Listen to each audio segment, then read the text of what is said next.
Kære vælgere, vi nærmer os den 13. november, hvor vi alle sammen skal stemme til folketingsvalget.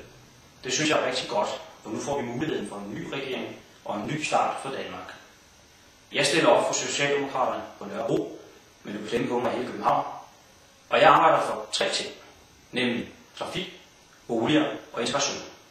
Trafikken, der arbejder jeg for en mere grøn trafik, og det vil sige en markant satsning på den kollektive trafik. Det skal være bedre og billigere at tage bus, metro, S-tog, og så skal vi også huske de bløde trafikanter, nemlig cyklisterne og fodgængerne. Der skal være bedre plads til alle i trafikken. Omkring integration, så er det utrolig vigtigt for mig med dette valg, at vi gør op med den linje, der har været ført frem til nu under V, K og O. Vi har helt glemt at have hjertet med i integrationspolitikken de senere år. Der har været alt for mange sager og familier på kryds og tværs. Det er ikke godt nok, og vi må starte på en frisk, og det bliver uden Dansk Folkeparti, hvis du stemmer på mig. Det tredje er boligpolitikken.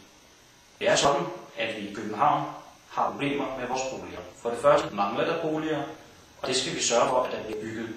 For det andet har vi en stor boligmasse, som trænger til renovering. Det skal vi også sørge for. Faktisk findes pengene i det, der hedder Landsbyggefonden, som er penge, som lejerne selv har sparet op. Men de penge, dem hugger regeringen og bruger til andre ting. Vi skal have en ny start for Danmark, og derfor så er vi nødt til at bakke op om Socialdemokraterne, og jeg håber især, at du vil stemme personligt på mig, fordi jeg vil arbejde stenhårdt i de 3 områder, jeg netop har nævnt. Så husk på mig den 13. november.